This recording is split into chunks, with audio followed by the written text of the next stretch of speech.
In London town.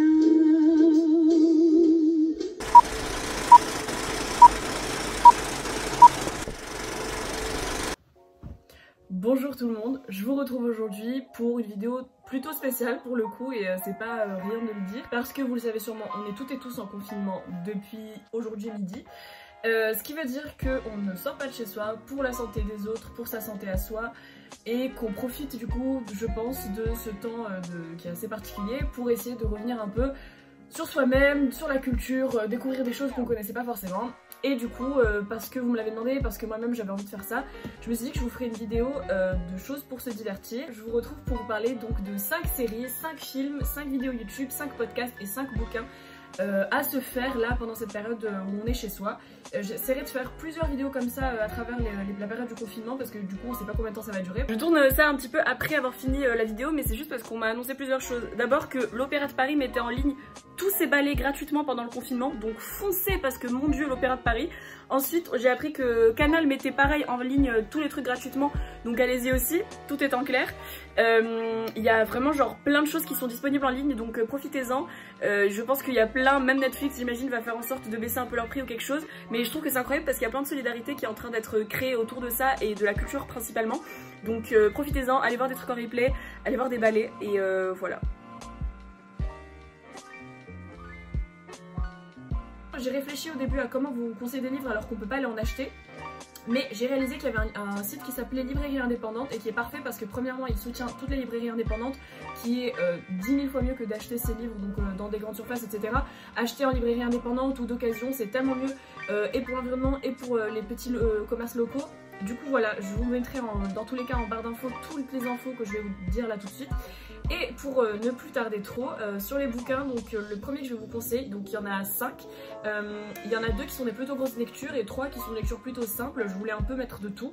Le premier c'est une grosse lecture, c'est Loin d'Alexis Michalik. Je vous en ai parlé sur Instagram beaucoup de fois je pense, ce qui est pas français. Je vous en ai parlé sur Instagram beaucoup de fois quand même.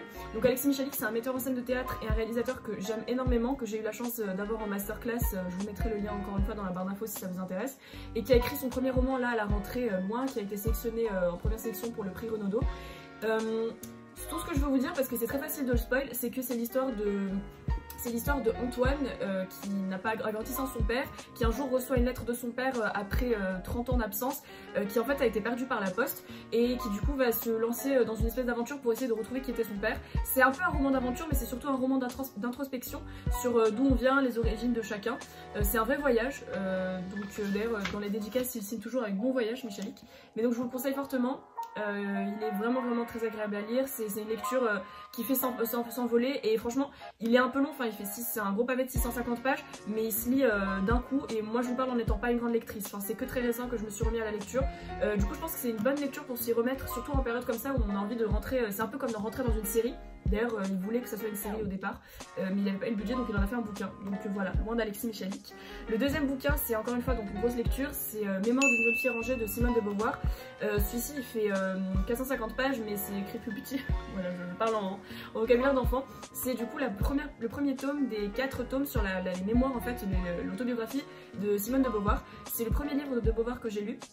Et là je suis en train de commencer la suite et en fait celui-ci il se passe de ses 3 ans à ses 21 ans, donc au moment où elle a la grecque de philo, et ça commence avec ses premiers souvenirs et c'est ce que je trouve hyper intéressant parce que j'avais jamais lu une autobiographie où justement on part des premiers souvenirs pour essayer de faire la construction philosophique et en l'occurrence féministe de l'autrice.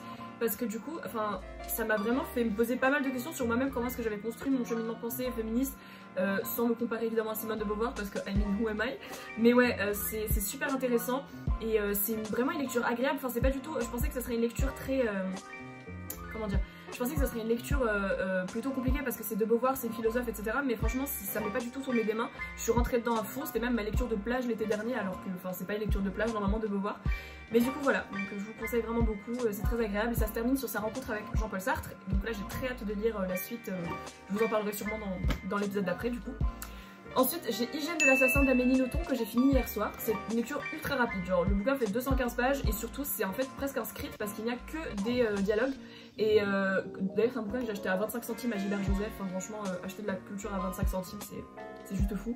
Mais c'est très agréable à lire parce que c'est encore une fois une introspection sur comment est-ce que on se fait l'image d'un auteur et de manière générale d'une idole, comment est-ce qu'on va créer en tant qu'espèce humaine des idoles et ne plus forcément remettre en question ces idoles. Et je l'ai aussi, en fait, j'aime aussi beaucoup la couverture, mais rien à voir, c'est Ophélie en fait, qui est un tableau que j'aime beaucoup. Mais donc voilà, c'est un peu comme un scénario, donc si vous avez envie de lire et que vous n'êtes pas trop dans les lectures de description, ce qui est mon cas, ça va très bien parce que c'est que des dialogues, il n'y a pas forcément l'intériorité des personnages, donc il y a beaucoup de gros moments de... Enfin c'est un peu cinématographique comme lecture parce qu'il y a des moments où on est surpris, mais visuellement, enfin plutôt auditivement j'ai envie de dire, par ce que disent les personnages et ce qui se répondent les uns aux autres. Du coup voilà, ça c'est une lecture plus rapide. Deuxième lecture plus rapide, et je pense que c'est la lecture la plus légère de toutes celles que je peux vous proposer, c'est L'amour dure 3 ans de Bec BD. Moi j'aime pas beaucoup Bec BD en tant que personne, voire même pas du tout, surtout récemment les propos qu'il a pu tenir sur Gabriel Matzneff, Polanski, etc. Mais ça c'est un de ses premiers romans et c'est un de ceux où il est en même temps le plus cynique et en même temps le plus idéaliste quand même par rapport à l'amour. Tous les autres, enfin j'ai lu pas mal de bouquins de Bec BD parce que c'est des lectures en fait qui sont, enfin en une soirée c'est fait, c'est écrit gros, il n'y a pas beaucoup de pages, enfin là c'est même pas, c'est 200 pages écrit super gros et ça parle d'un sujet franchement, enfin ça parle d'amour mais je trouve que c'était quand même assez original et le film est pas mal, enfin il est pas mauvais mais il est pas bien non plus. Donc ouais, L'amour dure 3 ans c'est bien, c'est sympathique pour juste passer une après-midi, pour passer le temps un peu. Ça fait quand même penser un peu à l'amour d'une certaine manière. C'est pas le plus grand philosophe qui soit Bec BD, mais je vous conseille quand même comme ça, comme lecture un peu plus légère à avoir. Et le dernier c'est A Movable Feast qui s'appelle Paris est une fête. Alors moi c'est Hemingway, je l'ai en version originale en anglais et dans une édition très très cool parce que du coup il y a des comment dire, il y a plein de petits extraits qui sont écrits à la main, des photos, etc. Bon en fait c'est un roman qui a été publié post-mortem et qui du coup a été publié sous plusieurs éditions dans plusieurs ordres différents parce que les chapitres, en fait c'est pas une narration linéaire, c'est des chapitres et du coup c'est très facile de les lire les uns après les autres sans forcément dans le bon ordre et en fait ça donne juste envie de vivre à Paris et je voulais conseiller celui-ci parce que en période de confinement, Paris me manque beaucoup, j'ai du mal enfin c'est la chose la plus compliquée pour moi, c'est justement de ne pas sortir et je sais qu'on est beaucoup dans ce cas-là et le fait de ne pas pouvoir se balader dans Paris. Donc c'est une ode à Paris et à Paris rive gauche surtout, dans le 5e, le 6e et c'est plein c'est beau et c'est la prose de Hemingway, donc très brute, très descriptive. Donc voilà, je vous conseille celui-ci juste pour la nostalgie en fait. Du coup ça c'était pour les bouquins et je me rends compte qu'en fait la vidéo va être vachement longue, je m'en excuse. Je vais faire très vite sur les podcasts. Alors les 5 épisodes que j'ai retenus sont pour la plupart issus de Radio France, donc soit France Inter, soit France Culture. Donc on a Remède à la mélancolie, qui est une des émissions que je préfère, elle est diffusée une fois par semaine les dimanches matins et l'épisode que je vous recommande c'est celui avec Alexis Michalik justement parce qu'en gros c'est un épisode de 1h30, 2 heures où il nous donne plein de conseils pour ne pas être mélancolique et donc je pense que c'est parfait pour la période, donc il nous donne des livres, des films, des séries, des chansons, des trucs pour se rendre heureux et pour ne plus être mélancolique et l'épisode avec Michalik me plaît particulièrement parce que on a beaucoup de goûts en commun particulièrement en cinéma et du coup c'est une manière pour moi de vous transférer encore une fois un peu plus de contenu et de manière générale tous les épisodes de Remède à la mélancolie sont vraiment très agréables à écouter, c'est très doux, c'est le dimanche matin, c'est un truc à écouter avec son petit déj, enfin moi je trouve ça très agréable. Ensuite, on a les chemins de la philosophie et particulièrement, donc France Culture cette fois-ci, particulièrement les 4 épisodes sur les comédies musicales parce que pour moi les comédies musicales c'est le remède à l'ennui et à la tristesse par excellence. Je sais que c'est pas au goût de tout le monde mais cet épisode là permet de voir un peu le côté plus philosophique à travers 4 comédies musicales en 4 épisodes. Donc il y a Chantons sous la pluie, West Side Story et j'ai oublié les 2 autres. Mais voilà, donc ça fait un bon 5 heures de podcast très agréable à écouter. Ensuite, il y a Boomerang de Augustin Trapenard et particulièrement, je vous en reparlerai d'autres épisodes, mais là je vais vous parler de celui avec Delphine Seyrig, qui est donc une autrice féministe et réalisatrice qui est morte il y a longtemps, donc elle n'était pas vivante pendant le podcast, mais en fait ils ont fait une édition spéciale avec des archives, donc déjà juste pour l'idée de faire un podcast entièrement en archives où tu as Augustin Trapenard qui dialogue avec quelqu'un qui n'est pas vraiment là en studio, c'est méga impressionnant en technique, et surtout c'est une discussion autour du cinéma, du féminisme, du female gaze avant même que ce soit un terme qui existait, et donc c'est méga intéressant à regarder, à écouter. Donc pour ça je vous recommande vraiment de fou, c'est très doux encore une fois, ça fait plaisir, c'est 30 minutes donc c'est un peu plus court et voilà. La drôle d'humeur de Marina Rollman qui passe sur France Inter pendant l'émission de Nagui dont le nom m'échappe actuellement, la bande originale de Nagui. C'est une de mes humoristes préférées, moi j'adore le stand-up, il faut le savoir, c'est un truc dont je raffole, que j'écoute en permanence, que je regarde en permanence. Et Marina Rollman, c'est une des seules qui arrive à conjuguer humour et féminisme sans que ça en devienne ni cliché ni sexiste sans faire exprès.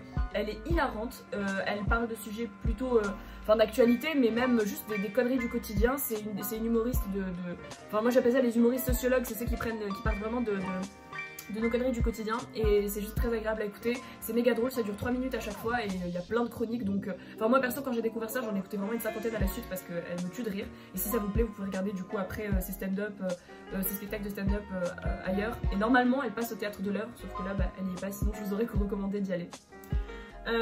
Ensuite, le dernier podcast dont je vais vous parler, c'est un méga bon moment qui est tenu par Navo et Kian Kojandi, qui sont donc les deux créateurs de Bref. Et déjà, enfin ces deux gars sont des génies, je vous recommande le documentaire sur la série Bref, en plus de la série Bref évidemment, c'est juste incroyable. Et en gros ce podcast est trop agréable, c'est un podcast vidéo donc qui est disponible sur YouTube. Et l'épisode dont je vais vous parler c'est celui avec Audrey Pirot, Natou et Cathy, et c'est vraiment à mourir de rire. Enfin moi j'ai trop passé un méga bon moment, donc c'est le meilleur nom de podcast. Du coup voilà, je voulais vous recommander ça, c'est totalement léger, c'est pas un truc qui parle de trucs en particulier, c'est très agréable à écouter juste comme ça en faisant quelque chose, en mangeant, en étant confiné chez soi. Ça c'était pour les podcasts. Du coup, on va passer aux films, donc un peu le nerf de la guerre de 6 de Movies. Les films, j'en ai choisi 5, ça a été très dur, mais je sais que je vous ferai d'autres vidéos dans tous les cas. J'ai essayé d'en choisir 5 dont je vous avais pas encore parlé sur la chaîne en détail, mais dont je vais pu vous parler sur Instagram. Donc d'abord, on a Some Like It Hot de Billy Wilder qui est sorti en 69. C'est un de mes films préférés. C'est Marilyn Monroe et Tony Curtis, c'est Jack Lemmon et c'est incroyable. Évidemment, c'est Billy Wilder, donc c'est écrit mais avec du génie. C'est hyper avant-gardiste pour l'époque, surtout vu les thèmes qui sont abordés. En gros, c'est l'histoire de deux mecs qui doivent s'enfuir d'une ville pour des raisons que j'ai pas envie de vous spoil, et qui du coup vont se travestir en femmes pour intégrer un groupe de jazz qui fait le tour des États-Unis et qui en l'occurrence est basé à Miami. Et du coup, ils vont se retrouver dans ce groupe de jazz déguisé en femmes avec Marilyn Monroe, et Marilyn Monroe qui donc éveille le désir évidemment chez tous les hommes qu'elle croise. Bon, évidemment il y a toute la problématique de Marilyn, comment est-ce qu'elle était sexualisée dans tous ces films, mais ça c'est encore autre chose. Mais le film en soi est une pépite, je le revois très souvent, il est trop agréable. C'est un film pour moi qui me rappelle Noël alors qu'il n'a rien à voir avec Noël, mais juste parce que ça me rend heureux.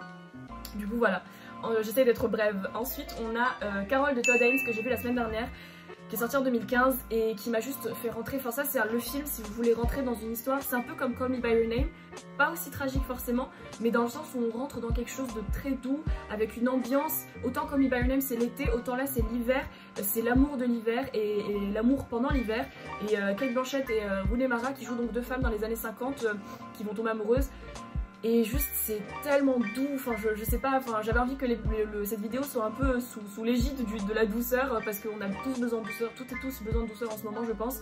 Et donc ouais, Carole, j'ai pas envie de vous en parler plus parce que c'est vraiment un truc qui se vit, c'est un bonbon, donc laissez-le fondre et profitez-en. Puis j'ai Funny Face de Stanley Donen, parce qu'il fallait que je parle d'un film où Audrey Hepburn chante des chansons, parce que voilà, ça se passe à Paris, c'est beau, les chansons sont incroyables, la cinématographie, c'est rose et bleu et rouge et vert et jaune et toutes les couleurs, c'est une explosion d'émotions et de plein de choses. Donc c'est une comédie musicale, je préviens pour ceux qui n'aiment pas, ceux et celles qui n'aiment pas, mais c'est vraiment super. Et puis il y a Fred Astaire, donc c'est... Du coup voilà, Funny Face, ça, encore une fois ça met du baume au cœur. Ensuite il y a Frances Ha de Noah Baumbach avec Greta Gerwig qu'ils ont coécrit. Encore une fois un film qui se passe à Paris, je réalise que j'ai un thème un petit peu comme d'habitude. Moi c'est toujours Paris, des chansons et des gens qui parlent dans tous les cas. Je pense que ça pourrait résumer les films que j'aime. Non, Frances Ha, il y a 6 minutes à Paris, mais tout le reste se passe à New York. Et c'est l'histoire d'une jeune qui essaie de se trouver un petit peu, pour le faire très vite. Ça fait partie du Mumblecore, donc c'est un groupe, un genre de film d'où les films de Noah Baumbach sont l'illustration parfaite, et Greta Gerwig est parfaite dans ce film, Adam Driver l'est aussi. Enfin c'est vraiment 1h30 parce qu'il est très court, 1h30 en noir et blanc, alors que le film est sorti en 2012, hein, mais d'introspection encore une fois. Enfin, je pense que c'est vraiment le thème à garder de ces semaines qui arrivent. Donc Frances Ha c'est très agréable, et puis juste pour la scène où il y a Modern Love de David Bowie, il faut voir ce film, voilà. Et enfin, Clooney Brown de Ernst Lubitsch, parce que qu'est-ce qu'une liste de Rita sans un film d'Ernst Lubitsch. Clooney Brown, c'est le dernier Lubitsch que j'ai vu, je l'ai vu récemment à la Filmo. C'est juste tellement agréable, mais dans tous les cas, Lubitsch et Wilder, qui ont beaucoup collaboré, écrivent les films les plus drôles qui soient et les plus agréables, et surtout pour l'époque. Enfin, autant celui-là c'est un des plus tardifs de Lubitsch parce qu'il est sorti en 47, donc juste avant le début du Code Race et de toute la période un peu, j'ai une vidéo sur ça sur la chaîne, et de toute la période un peu censurée du cinéma américain. C'est vraiment le cinéma américain juste après la guerre, où on parle subtilement de la guerre en rigolant, ce qui est le propre de Lubitsch et ce qu'il fait avec brio, comme pouvait le faire Chaplin. Mais donc c'est hilarant, c'est pas du tout un film de guerre, hein, mais c'est juste vraiment très très drôle, donc je me suis tordu de rire pendant ce film, donc je vous conseille vraiment beaucoup. Donc ça c'est pour les films, il nous reste donc les séries et les vidéos YouTube. Je vais passer d'abord sur les vidéos YouTube, il y en a 5. Donc, je pense que dans chaque vidéo, il y aura un conseil sur les vidéos de Blow Up, parce que Blow Up, c'est une chaîne qui a été créée par Arte. C'est les meilleures vidéos sur le cinéma que vous trouverez. Elles sont tant dans le contenu que dans la forme, c'est incroyable. Et celle dont je voulais vous parler aujourd'hui, c'était celle sur Hollywood en particulier, parce que je crois que c'était le Hollywood au cinéma. Je vous mettrai tout en lien en barre d'infos, mais cette vidéo, elle m'a trop... Enfin, c'est le genre de vidéo qui donne envie de faire des films. Donc, regardez celle-ci. Ensuite, je vous ai mis une petite vidéo qui dure 2 minutes 50, qui s'appelle The Art of Cinema, et qui est...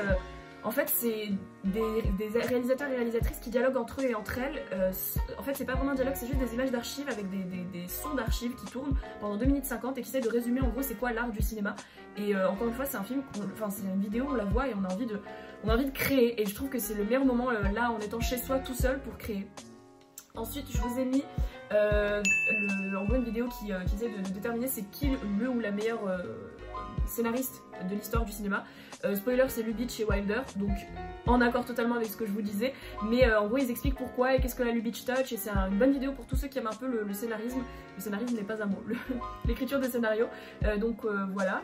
Ensuite, j'ai une vidéo qui s'appelle Animation is Underappreciated, qui est une des meilleures vidéos selon moi si on veut apprendre un peu plus sur l'animation, parce que avant ça, moi j'adore les films des cinémas d'animation et je sais que c'est un cinéma qui est sous-estimé, mais j'avais jamais réussi à poser des mots dessus avant de voir cette vidéo, qui fait une petite vingtaine de minutes et qui est très très informative et surtout qui, encore une fois, qui génère une envie de créativité. Donc je vous conseille encore une fois cette vidéo.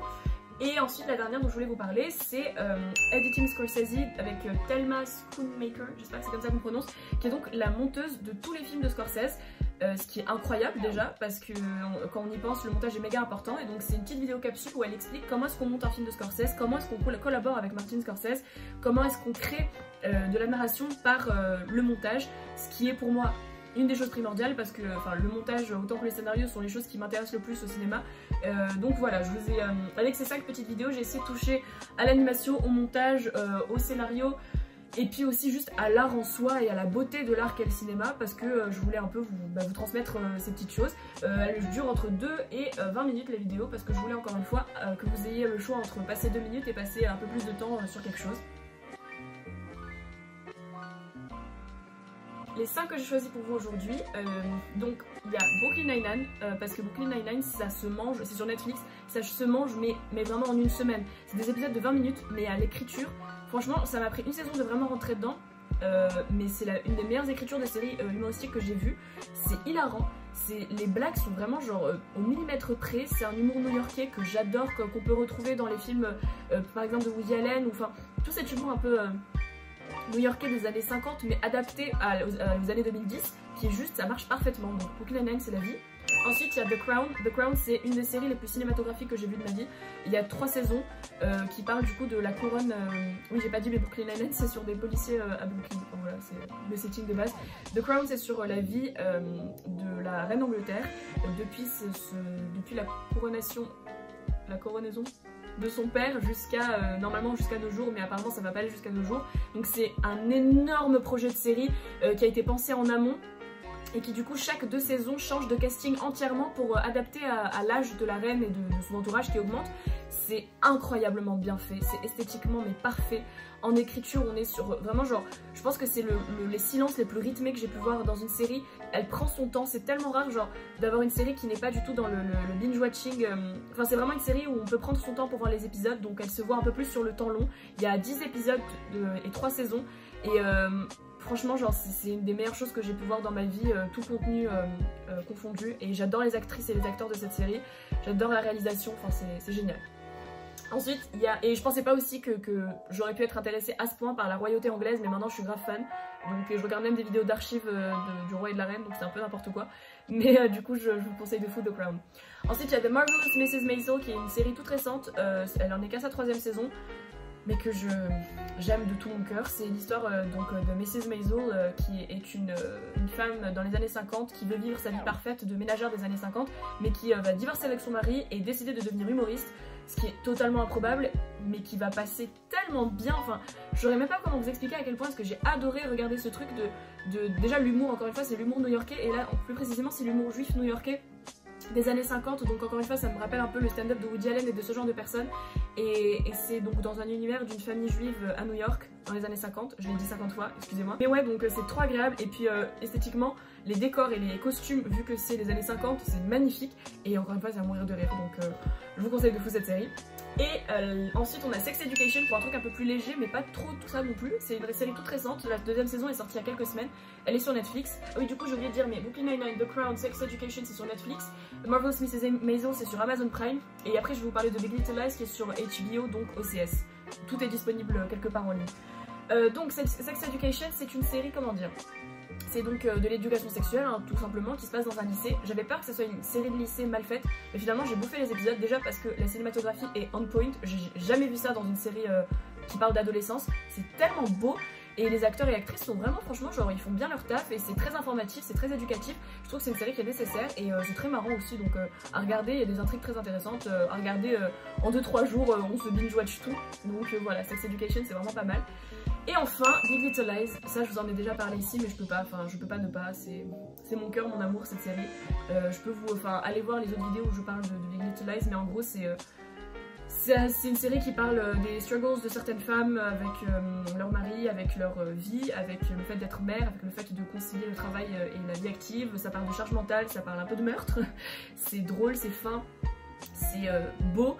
Esthétiquement c'est très très beau, et c'est une série HBO donc il y a du budget, ça a été produit et co-créé par Reese Witherspoon, Nicole Kidman, qui joue dans la série accompagnée de Shailene Woodley, Zoe Kravitz et Laura Dern, mon dieu Laura Dern, et dans la saison 2 il y a Meryl Streep qui arrive, enfin bref le casting est juste complètement dingue, ça n'a aucun sens, mais c'est beau et c'est très agréable à regarder. Du coup voilà, donc je pense que je vous ai donné tout plein de choses, de quoi faire, de quoi voir, de quoi lire pour ces prochains jours. Je pense que j'essaierai de faire une vidéo comme ça chaque semaine pendant le confinement, voire plus si vous en demandez plus. Je sais que c'est un peu long, je suis désolée, mais j'espère que ça vous donnera plein de choses à faire. J'espère que on va tous se soutenir, tous et toutes se soutenir pendant ces semaines qui vont être un peu plus compliquées et bizarres que d'habitude, mais qui vont nous permettre du coup de faire le plein de culture et d'avoir plein de discussions. S'il vous plaît, laissez-moi des commentaires, vous expliquez qu'est-ce que vous conseillez vous aussi, comme ça on s'entraide les uns les autres. Suivez-moi sur Instagram, enfin sur Sis de Movies, parce que je poste là-bas tous les jours et on a grave de bonnes discussions, enfin c'est trop une bonne ambiance, et je voulais juste vous remercier de ça parce que on n'est pas beaucoup, mais à mes yeux on est vraiment déjà énormément, parce que je recevoir des messages de gens que je connais pas forcément et qui me parlent de leurs films préférés, de leurs séries préférées, qui me disent qu'ils ont vu un tel film parce que je l'ai conseillé, bah ça me fait trop plaisir, parce que c'était le but de base, c'était juste partager ma passion un peu pour les films et la culture en général avec les gens, et donner encore plus de pouvoir à ce cinéma que j'encourage. Et du coup voilà, j'espère qu'on se revoit très vite, et je vous dis à très bientôt, et je vous souhaite beaucoup de courage. Salut!